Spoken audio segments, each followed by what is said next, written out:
TDP యువ నాయకుడు పరిటాల శ్రీరామ్‌కు అధిష్టానం పరీక్ష పెడుతోందా? పదవుల పరంగా ఎలాంటి ప్రాధాన్యత ఇవ్వకుండా ఇదిగో, అదిగో అంటూ వాయిదా వేస్తున్న టీడీపీ అధినాయకత్వం మీద పరిటాల అభిమానులు ఆగ్రహంతో ఉన్నారా? అధిష్టానం మాటకు కట్టుబడి సీటు త్యాగం చేసిన యువనేతకు ఎందుకిలా జరుగుతోందని టీడీపీ క్యాడర్ ఆవేదన వ్యక్తం చేస్తుందా? అసలు పరిటాల వారసుడి విషయంలో అధిష్టానం లెక్కలేంటి? Just watch this story.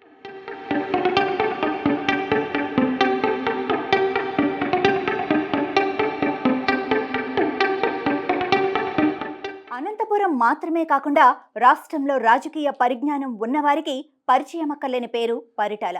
Telugu Desam పార్టీతో 3 దశాబ్దాల అనుబంధం పరిటాల కుటుంబానికి ఉంది. ఉమ్మడి అనంతపురం జిల్లానే కాదు, 2 తెలుగు రాష్ట్రాల్లో పరిటాల రవి అభిమానులున్నారు. ఒంటి చేత్తో జిల్లా రాజకీయాలను పరిటాల రవి శాసించారు. 2004 వైఎస్ఆర్ హవాలో కూడా ఉమ్మడి అనంతపురం జిల్లాలో టీడీపీ 6 స్థానాలు గెలుపొందింది అంటే అది పరిటాల రవి చలవే. అయితే పరిటాల రవి వారసుడు పరిటాల శ్రీరామ్కు కాలం అస్సలు కలిసి రావటం లేదు. 2019 ఎన్నికల్లో మొదటిసారి రాప్తాడు నుంచి పోటీ చేసిన ఆయన ఓడిపోయారు. ఆ తర్వాత రాప్తాడు టీడీపీ ఇన్ఛార్జిగా వ్యవహరిస్తున్న ఆయన్ని అధిష్టానం ధర్మవరానికి మార్చింది. 2019 ఎన్నికల్లో ఓటమి తర్వాత ధర్మవరం మాజీ ఎమ్మెల్యే గొనుగుంట్ల సూర్యనారాయణ బీజేపీలోకి వెళ్లిపోవడంతో టీడీపీ అధినేత చంద్రబాబు ధర్మవరం బాధ్యతలను శ్రీరామ్కు అప్పగించారు. ఇన్ఛార్జి బాధ్యతలు చేపట్టగానే శ్రీరామ్ పార్టీ కార్యకర్తలను కాపాడుకుంటూ ధర్మవరంలో పార్టీ బలోపేతానికి కృషి చేశారు. అయితే పొత్తులో భాగంగా ధర్మవరం స్థానం బీజేపీకి వెళ్లటం, అక్కడ నుంచి సత్యకుమార్ పోటీ చేయటం, ఎమ్మెల్యేగా మంత్రిగా బాధ్యతలు చేపట్టడం చకచకా జరిగిపోయాయి. వైసీపీ హయాంలో ధర్మవరం టీడీపీ కేడర్ పూర్తి స్థాయిలో ఢీలా పడిన సమయంలో ధర్మవరం టీడీపీ బాధ్యతలను పరిటాల శ్రీరామ్ భుజానికెత్తుకున్నారు.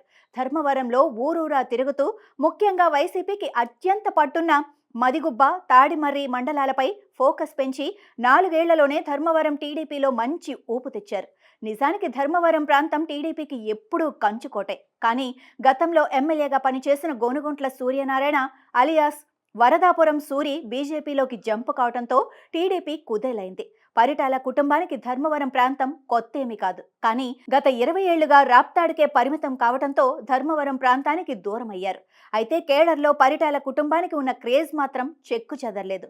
సూరి టీడీపీకి హ్యాండ్ ఇవ్వడంతో తప్పనిసరి పరిస్థితుల్లో ధర్మవరం ప్రాంతానికి వారి అవసరం పడింది. ధర్మవరంలో అడుగుపెట్టినప్పటి నుంచి శ్రీరామ్ కేడర్లో జోష్ నింపుతూ సైకిల్ని పరిగెత్తించే పనిలో పడ్డారు.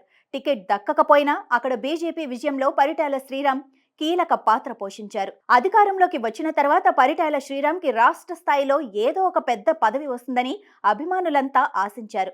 దానికి తగ్గట్టే శాప్ చైర్మన్ అంటూ ఊహాగానాలు వినిపించాయి.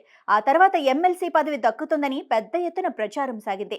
పొత్తు కోసం ధర్మవరం టికెట్ త్యాగం చేయటం, సత్యకుమార్ని గెలిపించటం ఆయనకు అడ్వాంటేజ్ గా మారాయని, ఎమ్మెల్సీ పదవి కన్ఫర్మ్ అని పెద్ద ఎత్తున వార్తలొచ్చాయి. కానీ ఇప్పుడు ఎమ్మెల్సీ కూడా రాకపోవడంతో మరోసారి పరిటాల అభిమానులు డీలా పడినట్టు సమాచారం.